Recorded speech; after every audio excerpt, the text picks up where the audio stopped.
ঈদ যত ঘনিয়ে আসছে ভিড়ের সঙ্গে দীর্ঘ হচ্ছে ক্রেতাদের চাহিদার তালিকা। শহরের প্রতিটি মার্কেট এবং বিপণী বিতানে এখন দেখা যাচ্ছে ঈদের আমেজ। প্রিয়জনের মুখে হাসি ফোটাতে নতুন কাপড় কিনতে সবাই ভিড় করছেন sari, three piece, Panjabi, T shirt সহ অন্যান্য পোশাকের দোকানগুলোতে। বিস্তারিত তানজিনা তাসনিমের রিপোর্ট। দেখেই বোঝা যাচ্ছে মার্কেটগুলোতে ঈদের আমেজ লেগেছে। আসন্ন ঈদ উল ফিতরকে সামনে রেখে কেনাকাটায় ব্যস্ত হয়ে পড়েছে নগরবাসী। বেলা বাড়ার সঙ্গে সঙ্গে মার্কেটগুলোতে বাড়ছে ভিড়, বাড়ছে কেনাবেচার ব্যস্ততা।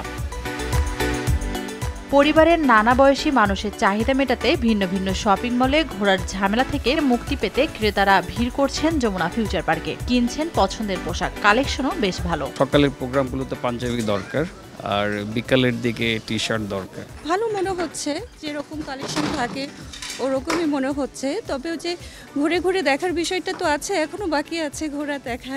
প্রাইস লিটল বিট হাই, আর কালেকশন ঈদ অনুযায়ী ঈদকে সামনে রেখে প্রস্তুত দোকানিরাও। বেচা বিক্রিও বেশ ভালো বলছেন বিক্রেতারা। আমাদের কিছু গ্লিডেড এবং লাক্সারিয়াস কিছু প্রোডাক্ট আসছে, যেগুলো হচ্ছে থ্রি পিস পাঞ্জাবি, আমাদের কিছু স্পেশালি আমাদের কিছু প্রিমিয়াম পাঞ্জাবি থাকে। তোমাদের কাছে জানতে চাই, অবশ্যই তারা ভালো আমাদেরকে রেজাল্ট দিচ্ছে, আর আমাদের বেচা বিক্রিটাও আলহামদুলিল্লাহ ভালো। স্বস্তিতে ঈদের কেনাকাটা করতে সব ধরনের প্রস্তুতি রয়েছে বলে জানান মার্কেট কর্তৃপক্ষ। রমজানের আগে আমরা বিশাল বিক্রি উৎসবের মাধ্যমে, ডিসকাউন্ট ফেস্টিভ্যালের মাধ্যমে সকল পুরনো কাপড় সেল আউট করে দিয়েছি। আমাদের বাচ্চা কাচ্চারা তারা ঈদের আগেই নতুন কাপড়ের গন্ধ শুকতে চায়।